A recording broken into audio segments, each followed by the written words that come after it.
The text message arrived on a Tuesday evening in December, 3 years after I had last spoken to my parents. "Bailey, please come home for Christmas. We miss you. We need you. The family isn't the same without you." I stared at my phone, a knot forming in my stomach. The audacity was almost impressive. These same people who had stolen my future, who had emptied my college fund to pay for my sister's private art school without even asking me, now wanted me to pretend nothing had happened and come home for Christmas dinner, like we were just some normal, happy family. I tossed the phone onto my couch and walked to the window of my small Philadelphia apartment. Snow was beginning to fall, tiny flakes swirling in the streetlights. Why now? After 3 years of silence, why were they suddenly so desperate to see me? I grew up in a modest ranch house in suburban Pittsburgh. My parents, Jack and Monica Wilson, weren't rich, but they always emphasized the importance of education. Dad worked as an insurance adjuster, putting in long hours, while Mom taught 3rd grade at the local elementary school. They were hardworking, respected members of the community, and I had always been proud to be their son. My sister Abby was 2 years younger than me.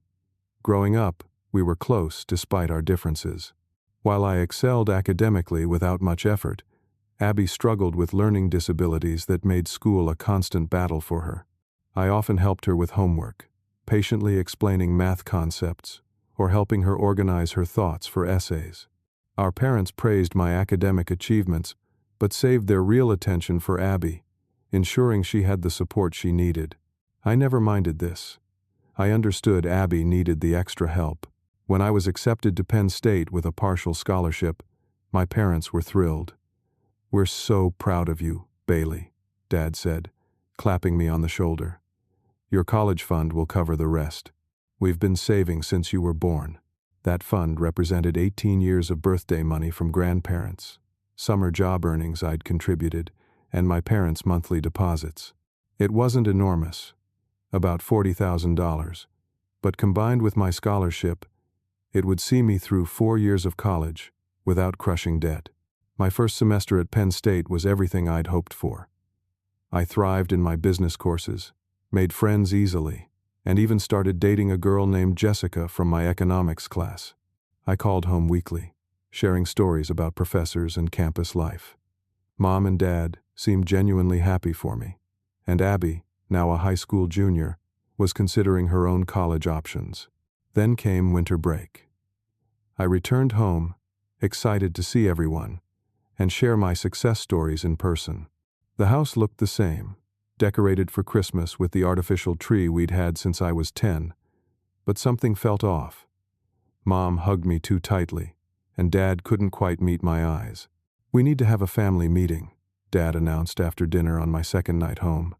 We gathered in the living room, the Christmas tree lights casting colorful shadows on the walls.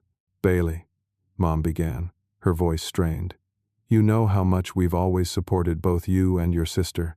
I nodded, an uneasy feeling building in my chest. "The thing is," Dad continued, clearing his throat, "Abby has been accepted to Westfield Art Academy." He said this as if I should be impressed. "That's great," I said, turning to smile at my sister. "Congratulations, Abs." Abby didn't smile back. She stared at her hands, twisting them nervously in her lap. "It's a specialized program," Mom explained, "designed for students with learning challenges who have artistic talent. It's perfect for Abby. The teachers understand her needs, and they can nurture her creativity." "Sounds amazing," I said, still not understanding the somber mood in the room. Dad took a deep breath. "The tuition is $60,000 a year." I blinked, trying to process that number. "That's a lot." "We've made a decision," Dad continued, his voice firming. "We're going to use your college fund for Abby's first year." The words hit me like a physical blow. "My... what?" "But that's my money. For my education. I'm already in college." "Bailey," Mom leaned forward, "you need to understand. Abby needs this program. You're already doing well at Penn State. You can take out loans like other students, or maybe transfer to community college for a while." "Community college? I'm on a scholarship at Penn State. If I leave, I lose that forever." "You're smart enough to figure it out," Dad said dismissively. "Abby needs this opportunity more than you do." I looked at my sister, expecting her to say something, to refuse this insane sacrifice they were asking of me. But she just sat there, staring at the floor. "Did you know about this?" I asked her. She gave a tiny nod. The betrayal was complete. My entire family had discussed my future, decided to derail my education, and none of them had thought I deserved a say in the matter. "This isn't a discussion, is it?" I said slowly, looking at my parents' resolute faces. "You've already done it. You've already taken my money." "We transferred the funds last week," Dad confirmed. "Abby starts in January." I stood up so quickly that the coffee table rattled. "That was my money. For my education. You had no right." "Don't raise your voice in this house," Dad warned. "We're your parents. We did what was best for this family." Best for this family? Or best for Abby? The anger was building inside me, hot and suffocating. What about what's best for me? I worked for that money too. I contributed to that fund. "Bailey, please." Mom's eyes filled with tears. "Try to understand. Abby's future depends on this. Your sister needs special support that you don't. And what about my future? What happens when I can't pay next semester's tuition? When I lose my scholarship?" Dad's expression hardened. "You've always been the capable one. You'll find a way." I looked from one parent to the other, reality sinking in. "So that's it? My education, my dreams, they just don't matter as much as hers?" "That's not what we're saying," Mom protested. "It's exactly what you're saying." I grabbed my coat from the hook by the door. "I need some air." I ended up at Tyler's house, a high school friend who was home from Ohio State for break. I spent the night on his couch, too angry and hurt to return home. The next morning, I tried again to reason with my parents. Maybe if they just used part of the fund, I could work extra to make up the difference. Maybe Abby could get financial aid. There had to be a solution that didn't involve completely sacrificing my education. But they wouldn't budge. The decision was made. The money was gone. The final confrontation happened 2 days before Christmas. I'd been staying with Tyler, going home only to grab more clothes and essentials. "You're being selfish," Mom said, her voice thick with tears. "This is what family does. We sacrifice for each other." "Really? Because it seems like I'm the only one sacrificing here." "You don't understand what family means," Dad said, his disappointment evident. "Abby needs this more than you do. She always has." That was the moment I truly understood. In my parents' eyes, my needs would always come second. I was the capable one, the one who could handle anything. Abby was the fragile one who needed protection and support, even at my expense. I withdrew from Penn State the following week. Without the college fund, and with my scholarship now forfeit, there was no way I could afford to continue. The admissions officer looked genuinely sorry when I explained my situation, but there was nothing she could do. My academic future, so bright just weeks before, had been extinguished by my own family. After the betrayal, I couldn't imagine staying in Pittsburgh. Every street, every store, every family friend reminded me of what I'd lost. Tyler suggested Philadelphia. He had a cousin, Jordan, who needed roommates for a 3-bedroom apartment in the city. It wasn't fancy, but it was affordable if we split the rent 3 ways. I moved with just 2 suitcases and my laptop. The apartment was in an older building with temperamental heating and neighbors who argued loudly at 2 in the morning. But it was mine. A place where I could rebuild without the shadow of my family's betrayal hanging over me. Finding work wasn't easy without a degree, but I was determined. I woke at 4:30 each morning for my shift at a downtown coffee shop, then worked evenings at an electronics store, and spent weekends delivering food through an app. Between the 3 jobs, I barely had time to sleep, let alone process the anger and hurt still churning inside me. 6 months of this punishing schedule left me exhausted but financially stable enough to start thinking about community college. I'd researched programs that might accept my first semester credits from Penn State. It wasn't the path I'd planned, but it was a path forward. Then came a small stroke of luck. A regular customer at the coffee shop, Diana, mentioned her company was looking for entry-level tech support staff. The pay wasn't great, but it was better than juggling 3 jobs. "Do you have any experience with computers?" she asked, as I handed her usual latte across the counter. "Some. I did coding in high school. Built a few simple websites." Diana slid her business card across the counter. "Send me your resume. We might be able to work with that." Tech Forward was a small software company specializing in educational apps. The office was modest, occupying half a floor in a downtown building, but the people were passionate about their work. Diana, the HR manager, took a chance on me despite my lack of formal qualifications. I started in customer support, talking teachers through software installations and troubleshooting classroom tech issues. The work was challenging but satisfying. For the first time since leaving Penn State, I felt like I was using my brain again. My coworkers became friends, especially Frank, a senior developer in his 50s who took me under his wing. He noticed my interest in the development side of things and started teaching me coding languages in our downtime. "You've got a good mind for this," he told me one evening as we worked late. "You should consider making it a career." "Without a degree?" He laughed. "Kid, half the best developers I know are college dropouts. It's about skill, not credentials." With Frank's encouragement, I started spending my evenings learning Python and JavaScript. I created small projects to practice, building a portfolio of work that might someday help me advance. The exhaustion remained, but now it was tinged with purpose. As I approached the 1-year anniversary of my move to Philadelphia, I realized I'd created a new life for myself. I had friends, a job with potential, and a growing set of skills. I still felt the sting of betrayal when I thought of my family, but the constant, overwhelming anger had begun to fade. Then, I saw Abby's Instagram post. It was a typical college party scene. Red cups, dim lighting, students packed into a dorm room. Abby was in the center, clearly drunk, arms slung around a guy with a man bun. The caption read, "Who needs class when you can have this much fun?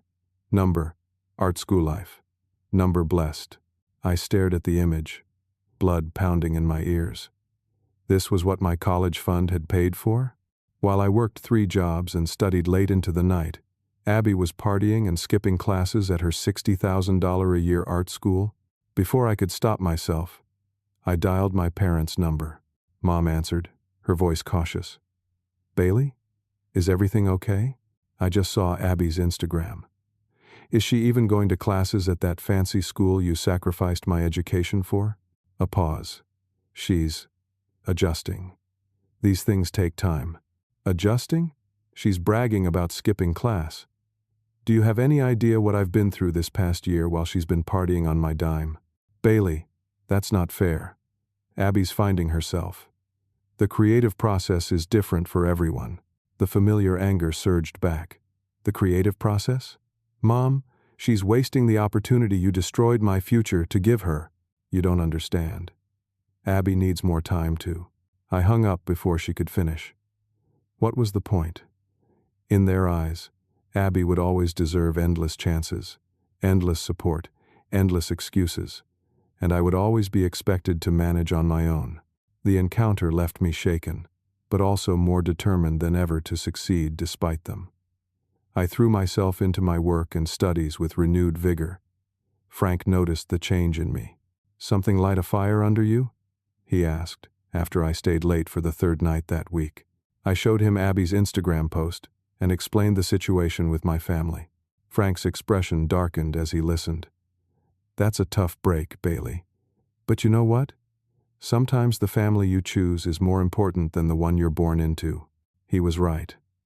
My coworkers, Tyler, Jordan, the friends I'd made in Philadelphia, they had become my chosen family. They supported me, believed in me, celebrated my successes.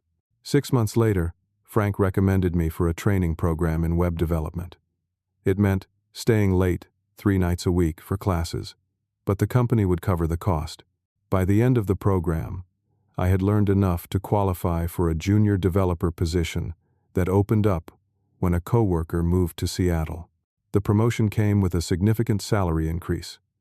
I was able to move to a better apartment, one with reliable heating and quieter neighbors. I even started dating again, meeting Allison, a graphic designer who worked on the floor below our office. Life was looking up. I still thought about my family sometimes, still felt the hurt, but I was proving to myself that I could thrive without them. I had just celebrated my second year in Philadelphia when the email arrived. Bailey, we need to talk. Please come home for Christmas. There's a family emergency. We miss you. We need you. Please call us. Love, Mom and Dad. The word emergency caught my attention. Despite everything, they were still my family. What if someone was seriously ill?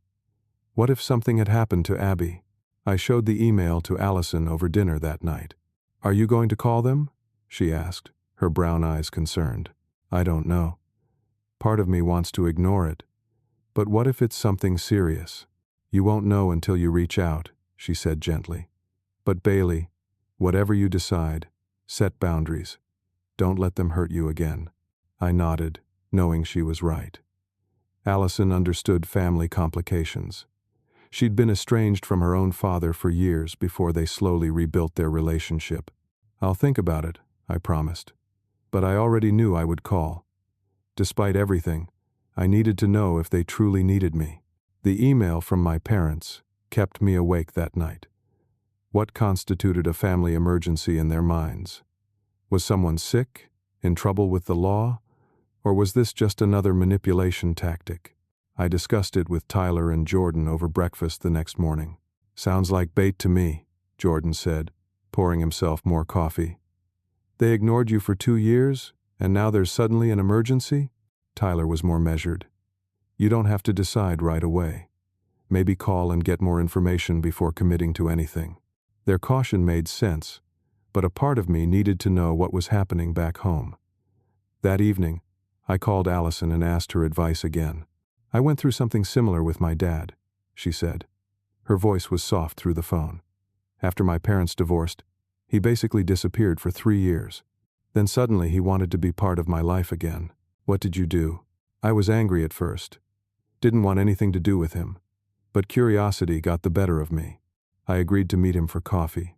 Just an hour. In a public place where I could leave if things got uncomfortable. Did it help? Eventually. It took time, and a lot of honest conversations. He had to acknowledge the hurt he caused before we could move forward, but I'm glad I gave him that chance. Allison's experience gave me pause. Maybe there was value in at least hearing what my parents had to say. But I wasn't ready to rush home based on a vague email. I needed more information. I decided to reach out to Taylor, a high school friend who still lived in our hometown. We hadn't spoken much since I left, but we kept up with each other's major life events through social media. Taylor? It's Bailey Wilson. Bailey, man, it's been forever. How are you? We caught up briefly before I steered the conversation toward my family. Have you seen my parents or Abby around town lately? There was an uncomfortable pause. Yeah, I run into them sometimes at church or the grocery store. How do they seem? I got an email saying there's some kind of family emergency. Another pause, longer this time. Bailey, there's something you should know. Your parents. They've been telling people a different version of why you left. My stomach dropped. What do you mean? They've been saying you abandoned the family when Abby needed support for her special needs, that you couldn't handle having a sister with learning disabilities and just took off. The accusation was so absurd I actually laughed. Are you serious? I tutored Abby all through high school. I was the one who helped her the most. I know, Taylor said quickly. Anyone who actually knew your family situation knows that's not true. But they've been pushing this narrative pretty hard. But why? What's the point of lying about me? That's the other thing. Taylor sounded hesitant. They started a crowdfunding campaign for Abby's continued education. The story they're telling is that with you gone, they're struggling to support her special educational needs. My hand tightened around the phone. They're using me as a villain in some fundraising scam? After they stole my college fund? I'm sorry, man. I thought you should know before you decide whether to go back there." After hanging up with Taylor, I sat in stunned silence. The betrayal had reached a new level. Not only had they stolen my education fund, but they were now profiting from a false narrative about me abandoning my family. I immediately searched online and found the crowdfunding page. There it was, complete with family photos, carefully selected to exclude me, and a heart-wrenching story about how their eldest had abandoned the family, leaving them struggling to support Abby's special educational needs. They were asking for $30,000. The comment section was filled with sympathy and support. People I'd known my entire life, neighbors, family friends, my mom's fellow teachers, all expressing how sorry they were about their difficult situation and praising them for their dedication to Abby. The anger I felt was different from before, sharper, more focused. This wasn't just about the money anymore. It was about my reputation, my character. They were painting me as someone who would abandon his sister because of her learning disabilities, when in reality, they had been the ones to sacrifice my future for hers. I showed the page to Frank the next day at work. "This is libel," he said after reading through it. "You could take legal action." "I don't want to sue my parents," I said, though the thought had crossed my mind. "Maybe not. But you need to confront this head-on. Clear your name. And Bailey," he fixed me with a serious look, "you need to do it in person. Words in an email or over the phone won't have the same impact. You think I should go home for Christmas?" He nodded. "I think you need to face this. For your own peace of mind, if nothing else." That night, I discussed it again with Allison. We'd been dating for 6 months, and I valued her perspective. "If you decide to go," she said, "I'll come with you. You shouldn't have to face them alone." Her offer touched me deeply. "Are you sure? It could get ugly." "I'm sure." She squeezed my hand. "I've been through family reconciliations. Sometimes having a neutral third party helps keep things civil." With Allison's support, I made my decision. I would go home for Christmas, but on my terms. I wouldn't stay in my parents' house, and I would have a clear plan for confronting the lies they'd been spreading. I needed to understand why they were suddenly so desperate for me to return, and I needed to set the record straight about what had really happened 2 years ago. I replied to my parents' email. "I'll be in town for Christmas. We need to talk about the stories you've been telling about me. I'll be staying at a hotel. I'll let you know when I arrive. No pleasantries. No love. Bailey at the end. Just the facts." Their response came within minutes. "We're so glad you're coming home. We can't wait to see you. There's so much we need to discuss as a family." Not a word about the accusation I'd made. Typical. But this time, I wouldn't let them sweep uncomfortable truths under the rug. This time, I would demand accountability. The drive from Philadelphia to Pittsburgh took just over 5 hours. Allison and I set out early on December 23rd, the car packed with overnight bags and carefully wrapped gifts for my extended family. Despite everything, I couldn't show up empty-handed. My grandmother, aunts, and uncles hadn't been part of the betrayal, even if they had been fed lies about me. "Are you nervous?" Allison asked as we passed the "Welcome to Pittsburgh" sign. "Yes," I admitted. "I haven't seen any of them in over 2 years. Just remember why we're here. To get answers and set boundaries, not to let them manipulate you again." I nodded, grateful for her presence. Allison had become my rock over the past 6 months, her steady support giving me strength I hadn't known I possessed. The familiar streets of my hometown stirred mixed emotions. There was the high school where I'd excelled, the park where I'd played as a child, the local diner where our family had celebrated special occasions. So many memories, both good and bad. We checked into our hotel first, a modest chain near the highway. I needed time to center myself before facing my family. Then, as the winter sun began to set, we drove to the house where I'd grown up. It looked smaller than I remembered, the Christmas decorations more sparse. Dad's car, now showing its age, sat in the driveway alongside a newer model I didn't recognize. Taking a deep breath, I rang the doorbell. Mom opened the door, her face lighting up with a smile that didn't quite reach her eyes. "Bailey, you're here." She moved to hug me, but I stepped back subtly, maintaining distance. "Hi, Mom. This is my girlfriend, Allison." Mom's smile faltered slightly as she took in Allison's presence, but she recovered quickly. "Lovely to meet you, Allison. Please, both of you, come in." The house smelled the same, a mixture of cinnamon candles and the faint mustiness of the basement that never quite went away. Dad appeared from the kitchen, looking older than I remembered, his hair now mostly gray. "Son," he said, attempting a hearty tone that fell flat. "Good to see you." The awkwardness was palpable as we moved to the living room. The same couch, the same coffee table where they had delivered the news that changed my life. Abby wasn't there. "Where's Abby?" I asked, perching on the edge of an armchair while Allison sat beside me. "She's at a friend's house," Mom said quickly. "She'll be back for dinner. We're having your favorite lasagna." The forced normalcy was suffocating. They were acting as if I'd just been away at college for a semester, not cut off from the family for years after a profound betrayal. "So," Dad cleared his throat, "how's Philadelphia treating you?" "Fine," I said shortly. "I'm a junior developer at a tech company now."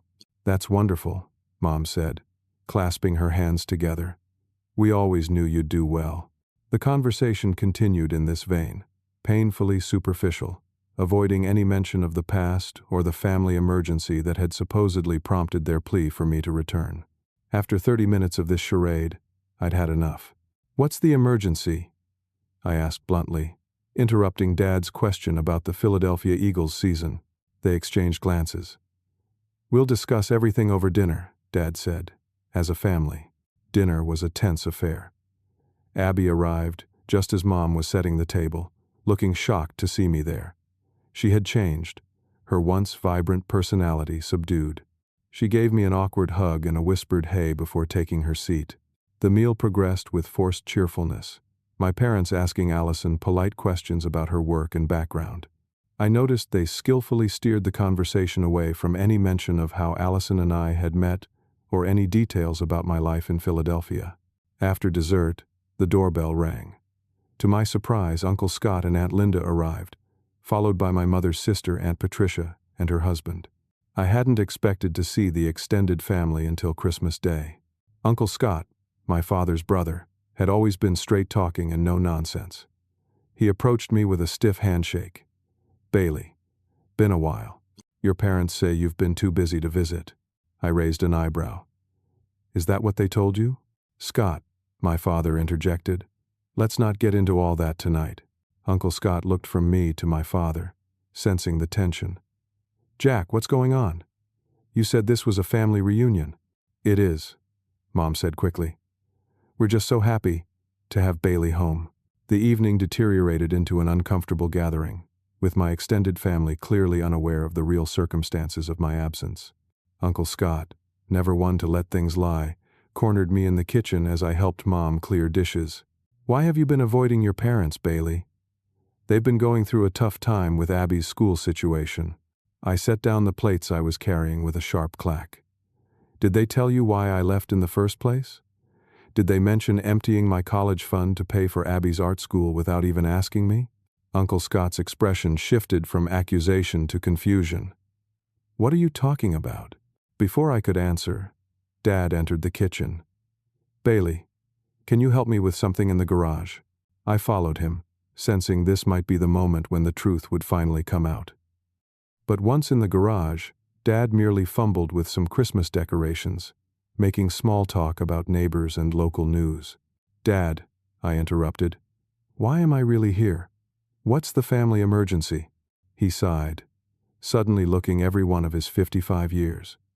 "We'll discuss it tomorrow. Tonight is about reconnecting." I left shortly after, returning to the hotel with Allison. As we lay in bed that night, I couldn't shake the feeling that something significant was being hidden from me. "They're stalling," I told Allison. "There's something they're not telling me." "Did you notice how tense your sister seemed?" Allison asked. She barely spoke all evening. I had noticed. The Abby I remembered had been vivacious and talkative, even with her learning challenges. This subdued version was concerning. I think I need to talk to her alone, I decided, without my parents hovering. The next day, Christmas Eve, we returned to the house mid-morning. My parents were preparing for the larger family gathering planned for that evening. I offered to pick up some last-minute items from the grocery store and suggested Abby come along. To my surprise, my parents readily agreed. In the car, Abby and I sat in awkward silence for several minutes. "So," I finally said, "how's art school?" She fidgeted with the zipper of her jacket. "I'm not there anymore." This was news. "Since when?" "Almost a year now." She stared out the window at the passing houses. I dropped out. "A year?" "But the crowdfunding page." "What crowdfunding page?" I pulled into the grocery store parking lot, but didn't turn off the engine. "Abby, there's a fundraiser online where Mom and Dad are collecting money for your continued education. They're telling everyone I abandoned the family when you needed support for your learning disabilities." Her face paled. "Bailey, I had no idea. I swear." "What happened with art school?" "Last I saw on Instagram, you were partying pretty hard." She had the grace to look ashamed. I was a mess. The school was too intense. The pressure from Mom and Dad to succeed, to justify. She trailed off. "To justify sacrificing my education for yours?" I finished for her. She nodded miserably. "I tried, Bailey. I really did. But I hated it there. I wasn't good enough, and everyone knew it. So I started partying, skipping classes. I lasted 2 semesters before they put me on academic probation. By the end of the year, they kicked me out." We sat in silence as I processed this information. The prestigious art school that had been worth destroying my academic career for had been a complete failure. "What have you been doing since then?" I asked finally. "Working at the mall, living at home, taking a few classes at the community college." She gave a bitter laugh. "Exactly what Mom and Dad said you should do." The irony wasn't lost on me. "Does anyone else know you dropped out? The family? Their friends?"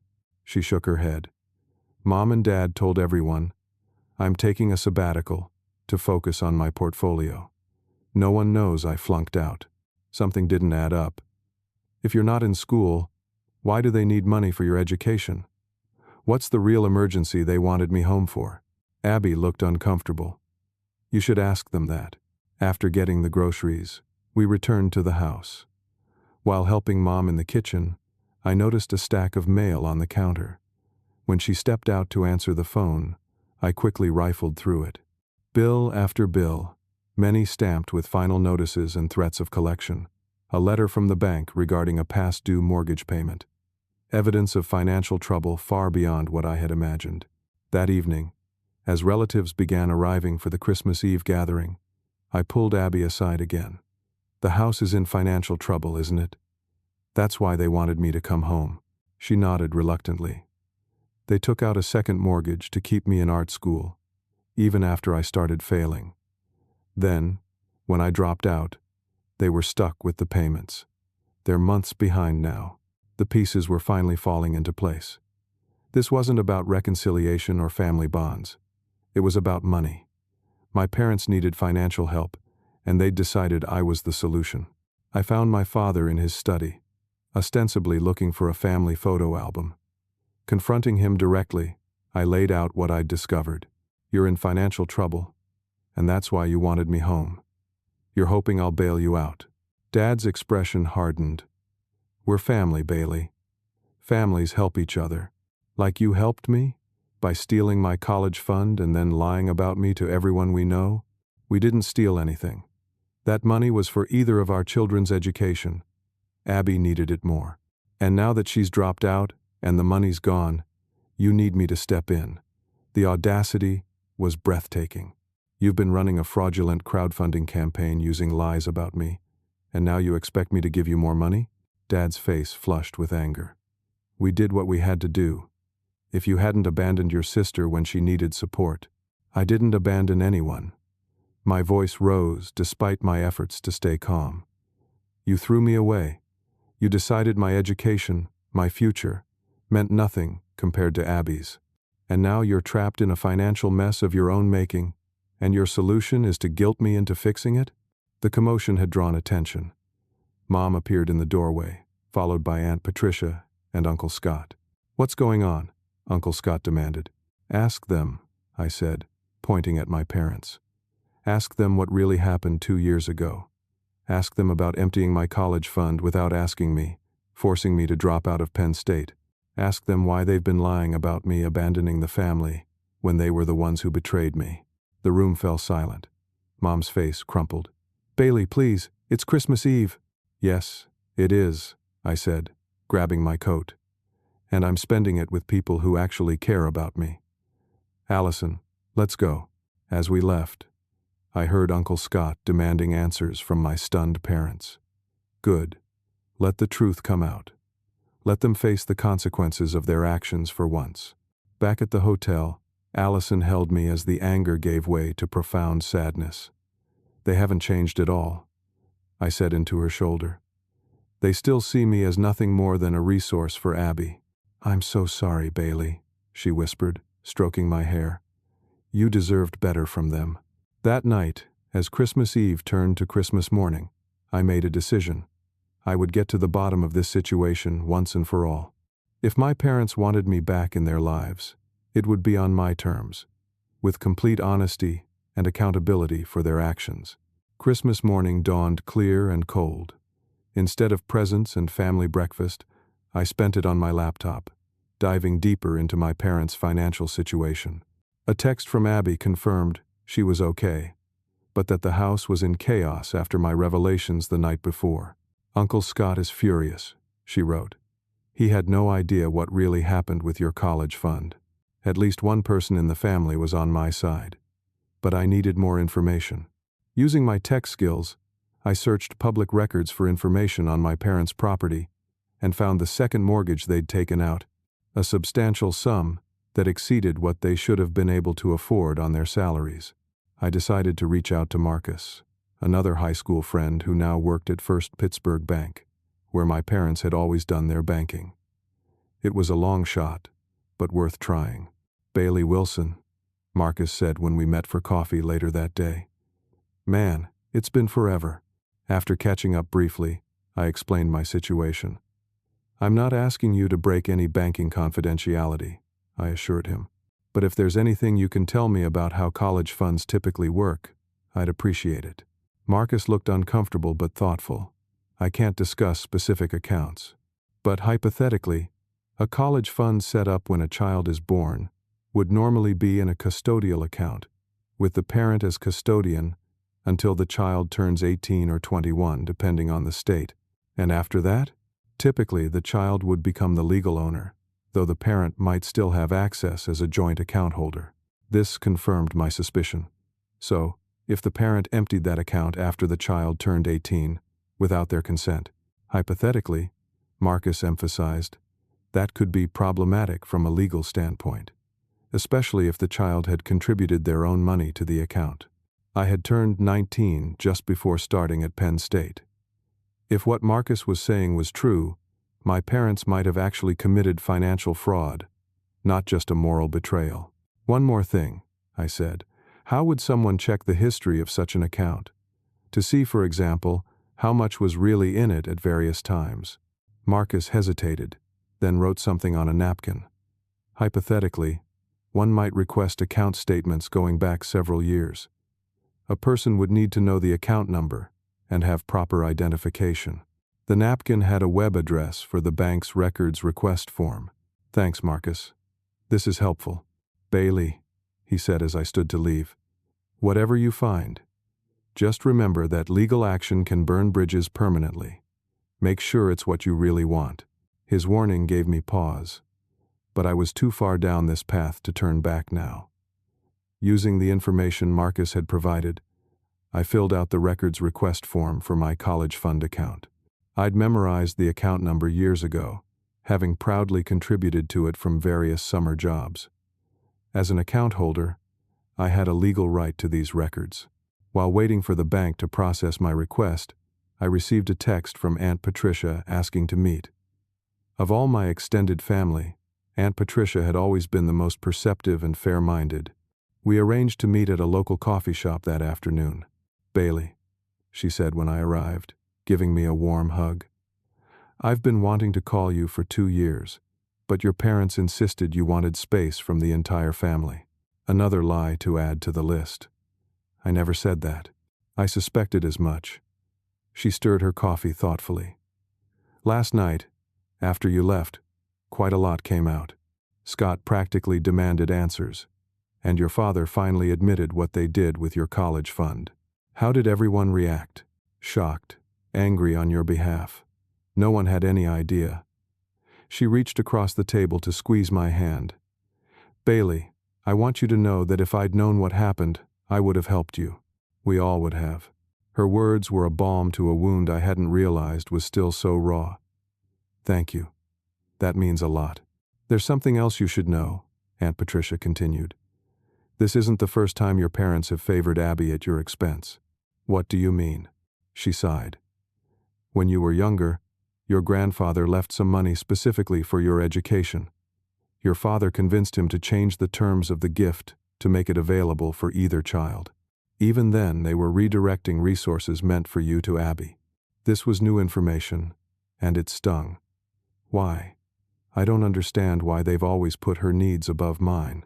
"I think," Aunt Patricia said carefully, "it's because you've always been capable, independent. Abby's struggles made your parents feel needed in a way your successes didn't. It's not right, but I think that's at the heart of it." Her insight resonated with painful clarity. My self-sufficiency, the very quality that should have made my parents proud, had somehow made me less worthy of their support and attention.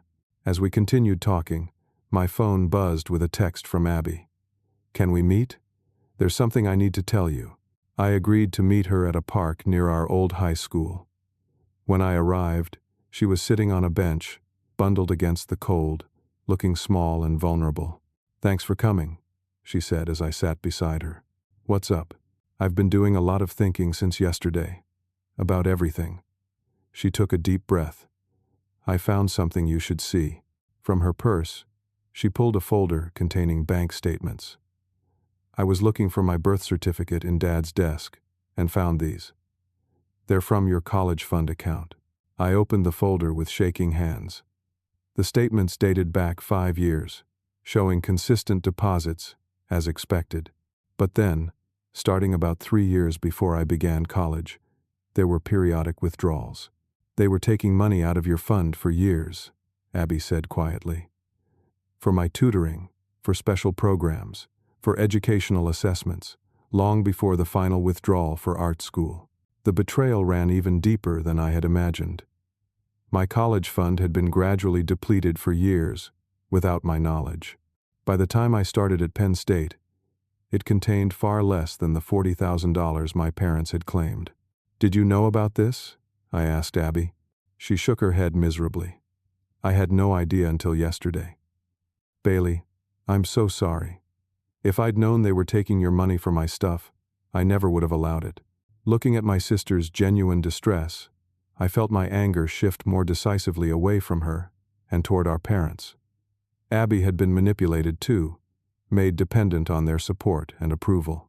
"It's not your fault," I told her. "You didn't make these decisions, but I benefited from them. At your expense." Tears filled her eyes. "And now I've failed at the very thing they sacrificed your education for." I put an arm around her shoulders. "Abby, listen to me. You didn't fail. You were set up to fail. They put impossible pressure on you to justify what they did to me. No one could have succeeded under those circumstances." She leaned into my embrace, sobbing quietly. "What are we going to do?" It was the first time she had included me as a we in years. My sister needed me, not as a sacrifice for her benefit, but as an ally against the toxic family dynamic that had harmed us both. "First," I said, "we need to get all the facts. Then we'll decide what to do together." Back at the hotel, Allison helped us go through the documents Abby had brought. The picture that emerged was damning. Not only had my parents systematically depleted my college fund for years, but they had also taken out credit cards in my name once I turned 18, using them to pay for Abby's expenses and damaging my credit score in the process. This is identity theft, Allison said, pointing to credit card statements in my name but with my parents' contact information. I called my friend Dominic, who had recently finished law school.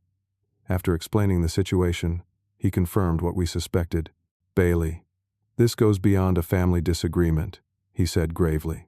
There's financial fraud, identity theft, and potentially elder abuse if they misused funds from your grandfather intended for your education. You have grounds for legal action if you want to pursue it. What would that involve? You could file a police report, pursue civil damages, possibly even press criminal charges. But, he cautioned, that would likely mean a complete break with your parents. Courts, lawyers, possibly even publicity if the crowdfunding fraud comes to light. I looked at Abby, who had gone pale at the mention of legal action against our parents. Is there another option? Something less nuclear? You could confront them with what you know and propose a settlement, Dominic suggested. Restitution for the funds taken, correction of the public record regarding their statements about you, and a formal plan to address the credit issues they've caused. If they agree, you could handle it privately, with a legally binding agreement, but without courts or police. This middle path appealed to me. I wanted accountability and justice, but despite everything, I didn't want to see my parents criminally prosecuted if it could be avoided. I'll draft something for you to review, Dominic offered. A formal agreement they could sign that would protect your interests without immediately escalating to the legal system. After thanking him, I turned to Abby. I'm going to confront them tomorrow. You don't have to be there if you don't want to. I want to be there, she said firmly. I need to hear their explanation for myself. And, she added with newfound determination, I need them to know I'm not their pawn anymore. Allison squeezed my hand. I'm proud of you both. This takes courage. That night, as Abby returned home and Allison and I prepared for bed, I felt a strange calm. Whatever happened tomorrow, I would finally get the truth and the accountability I deserved. The path forward was becoming clear, not toward reconciliation based on lies and manipulation, but toward a new relationship based on honesty and respect, or if necessary, a clean, final break. The day after Christmas, I texted my parents requesting a meeting at a neutral location, a conference room I'd reserved at our hotel. I made it clear that this was not a social visit, but a formal discussion of serious matters. To my surprise, they agreed without protest. Dominic had worked through Christmas to draft a settlement agreement outlining the financial restitution I would seek, along with terms for correcting the false narrative they'd spread about me.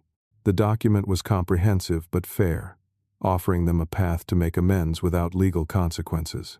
You're sure about this? Allison asked as we prepared for the meeting.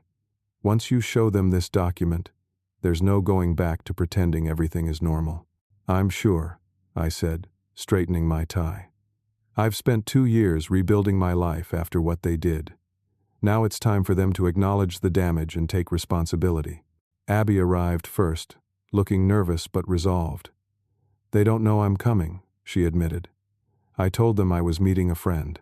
Are you ready for this? I asked her. She nodded. I need to hear the truth as much as you do. My parents arrived precisely at 10, looking apprehensive.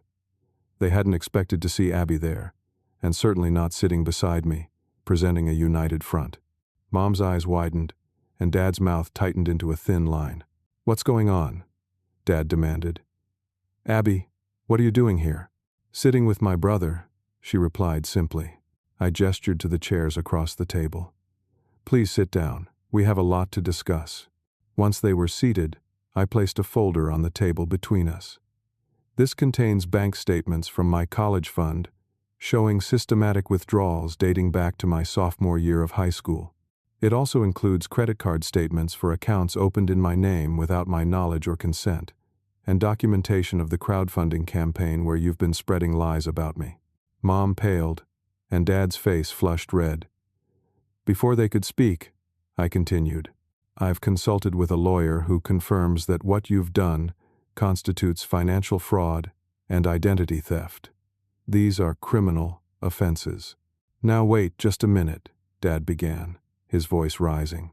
No, I cut him off firmly. For once in my life, you're going to listen to me. You stole from me. You lied about me. You destroyed my credit. You betrayed my trust in the most fundamental way possible. And then you had the audacity to paint me as the villain in your fictitious narrative about a devoted family struggling to support their daughter with special needs. Mom began to cry, but I had no sympathy left. Too many tears had been wielded as weapons in this house. The fact is, I continued, you sacrificed my future for Abby's. Then, when that plan failed, you came looking for me to bail you out of the financial hole you dug for yourselves. That's not true, Dad protested weakly. We love both our children equally. No, you don't, Abby interjected, surprising everyone. You've always favored me, and you've always expected Bailey to be the strong one, the one who doesn't need anything. But he did need you. He needed your support for college, the support you promised him his entire life. And you took it away without even asking him. Mom reached for Abby's hand, but she pulled away. Sweetheart, everything we did was for your benefit. Was it? Abby's voice sharpened. Or was it for your benefit? So you could feel needed, feel like the devoted parents of a special needs child. Because from where I'm sitting, your decisions hurt both of your children. A stunned silence followed her words. I'd never heard Abby speak so directly to our parents. Recovering, I slid the folder closer to them. Inside, you'll find a settlement agreement drafted by my attorney. It outlines 3 conditions. First, financial restitution for the funds taken from my college account and the unauthorized credit cards. Second, a public correction of the false statements you've made about me, including shutting down the fraudulent crowdfunding campaign. Third, mandatory family therapy for all of us if we're to have any relationship moving forward. Dad began to sputter about family loyalty and the impossibility of repayment given their financial situation. Your financial problems are not my responsibility, I said firmly. You created this mess. The agreement includes a reasonable payment plan that won't bankrupt you but will hold you accountable. And if we refuse? Dad asked, his voice hard. I met his gaze without flinching. Then on Monday morning, I file a police report for identity theft and financial fraud, and I provide evidence of your fraudulent crowdfunding campaign to the platform and to everyone who donated. The threat hung in the air between us. For the first time, I saw fear in my father's eyes. Not anger, not disappointment, but genuine fear. He was finally realizing that I wasn't the compliant son who would sacrifice everything for family peace. Then, to everyone's shock, the conference room door opened, and Abby walked in. Not the Abby sitting next to me, but another Abby. For a moment, I thought I was hallucinating, until I realized the truth. This was the real Abby, which meant, "Who are you?" I demanded, of the woman sitting beside me. The imposter smiled sadly. My name's Jessica. I'm Abby's roommate from art school. She asked me to come here and help her prove a point. The real Abby stepped forward. I'm sorry for the deception, Bailey, but I needed to know if Mom and Dad would tell the truth, even when they thought I was in the room. It was an ingenious test, and my parents had failed it completely. They had continued their deception even when they believed their favored child was witnessing it. You set us up? Mom stammered, looking between the 2 women in confusion. I gave you a chance to be honest, Abby corrected her. You chose not to take it. Dad's composure finally cracked. He slammed his fist on the table, making us all jump. This is ridiculous. We did what any parents would do. Abby needed that money more than Bailey did. He was always the smart one, the capable one. He could take care of himself. That's not how parenting works, Dad, I said quietly. You don't support one child at the expense of another just because you think the other can handle the neglect. We never neglected you, Mom protested. Really? I raised an eyebrow. You stole my education fund, forced me to drop out of college, damaged my credit, then lied about me to everyone we know. If that's not neglect, what is it? Mom's face crumpled, But this time it wasn't the performative tears I'd seen so many times.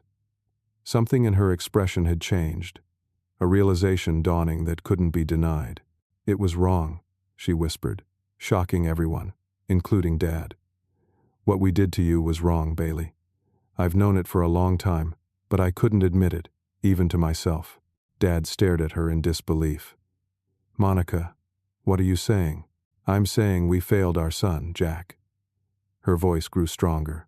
"We told ourselves it was for Abby's benefit, but the truth is, it was easier to pour everything into the child who struggled, who needed us visibly. Bailey's independence threatened us somehow, made us feel less important as parents." The raw honesty of her words pierced through the anger I'd carried for years. This was what I'd been waiting for. Not excuses or justifications, but a genuine acknowledgement of the harm they had caused. Dad seemed to age before my eyes, the righteous indignation draining from him, leaving behind a tired, defeated man. "I don't know what to say," he admitted finally. "I was so sure we were doing the right thing." "You can start by signing the agreement," I suggested, pushing it toward them. "It's fair, and it gives us a path forward if that's what you want." Dad stared at the document for a long moment, then looked up at me. "Can we have 24 hours to review this? To really think about it?" It was a reasonable request, and the first sign that he might be taking this seriously. "Yes. But the terms aren't negotiable. This is about accountability, not punishment." As the meeting concluded, Abby and Jessica approached me. "I hope you don't mind my little deception," Abby said. "I needed to be sure." "It was brilliant," I assured her, genuinely impressed by her initiative. "They never suspected a thing." "What happens now?" she asked, uncertainty clouding her features. "That depends on them," I said, nodding toward our parents who were speaking quietly in the corner of the room. "But whatever they decide, you and I need to talk about your future. If you want a fresh start away from all this, my offer stands. Philadelphia has plenty of opportunities, and you can stay with me and Allison until you get on your feet." Tears welled in her eyes. "Why would you help me after everything that happened?" "Because you're my sister," I said simply. "And none of this was your fault. We were both manipulated, just in different ways." As we left the conference room, Allison waiting supportively by the door, I felt lighter than I had in years. The confrontation had gone better than I'd expected, with my mother's surprising admission offering a glimmer of hope that real change might be possible. Whether my parents signed the agreement or not, I had stood up for myself, spoken my truth, and offered a path to redemption that maintained my dignity and self-respect. Whatever came next, I would face it with the strength I'd built in the years since their betrayal, surrounded by people who truly valued me for who I was, not what I could provide. 24 hours later, my phone rang. It was my father, his voice subdued. "We'd like to meet again. At the hotel, if that's okay." "Are you ready to sign the agreement?" I asked directly. A pause then. "Yes. Your mother and I have discussed it thoroughly. We want to make this right, if you'll let us." The meeting was set for that afternoon. This time, Abby joined us openly, sitting beside me with Allison on my other side. My parents arrived looking different somehow, the defensive posture gone, replaced by a tentative humility I'd never seen in them before. Dad placed a folder on the table. "We've signed the agreement," he said simply. "All the terms, exactly as written."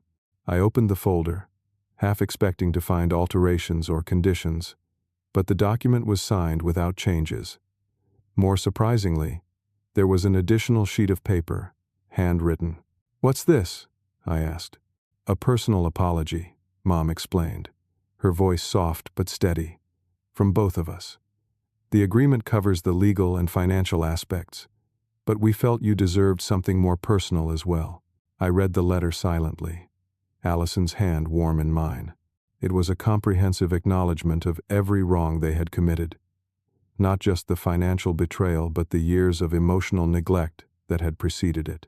They admitted to favoring Abby, to taking me for granted, to punishing my independence instead of celebrating it. Most importantly, they took full responsibility without excuses or justifications. "We spent all night talking," Dad said when I looked up.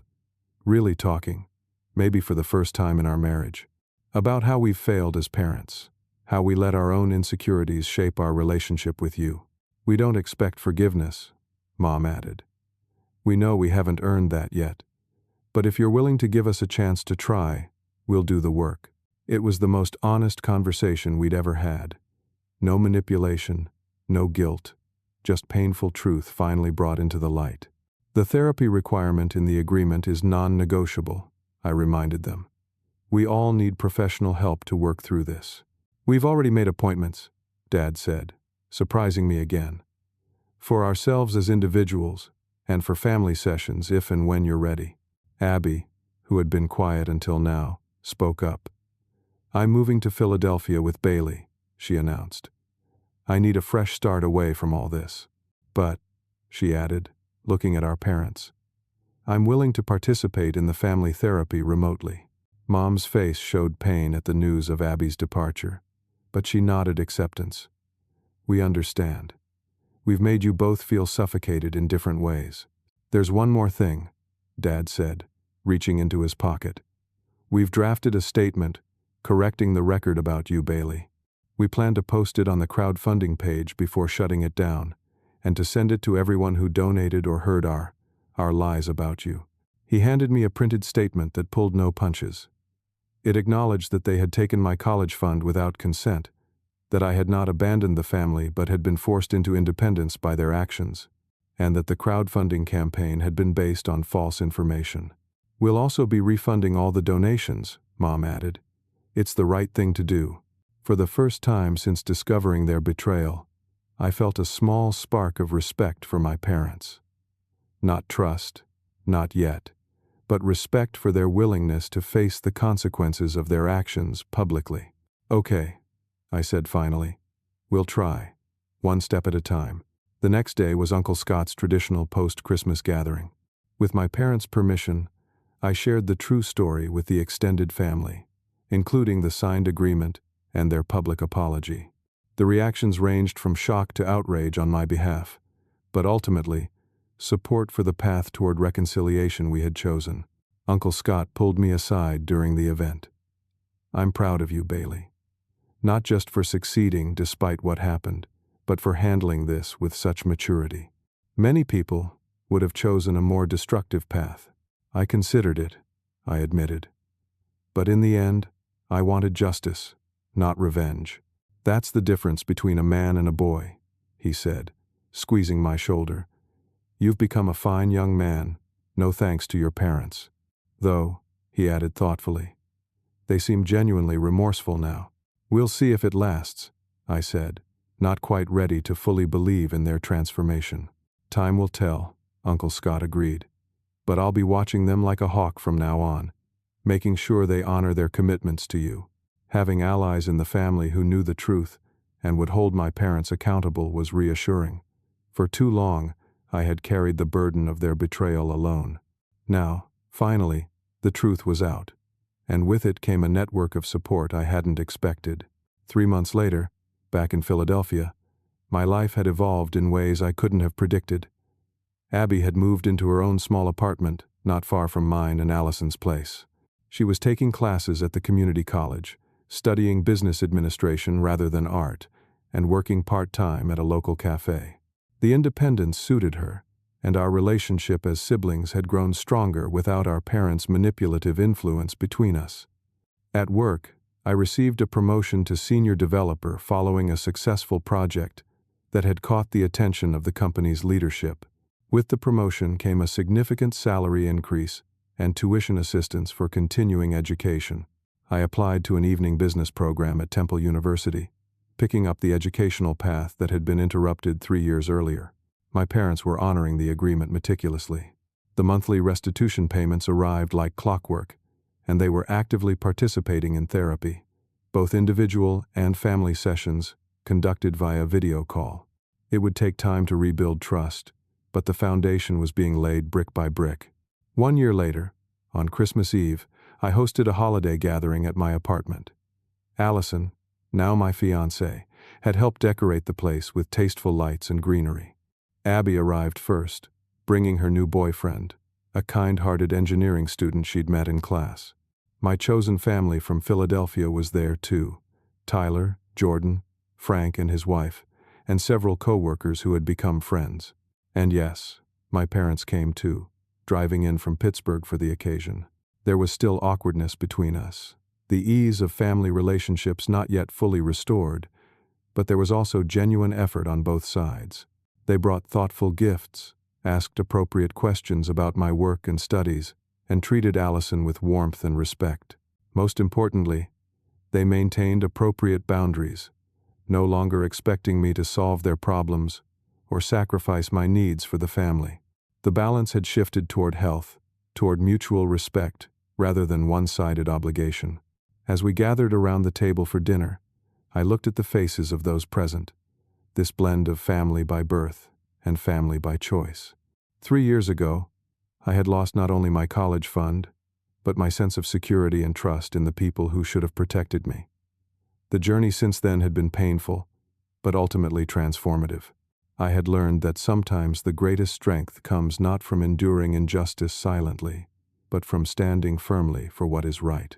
That forgiveness is possible, but must be built on a foundation of honesty and accountability. That family can be redefined and rebuilt, sometimes including blood relations, sometimes not. Most of all, I had learned that my worth was not determined by what others took from me, but by what I chose to build for myself in the aftermath of betrayal. As the evening wound down and guests began to depart, my father approached me by the Christmas tree.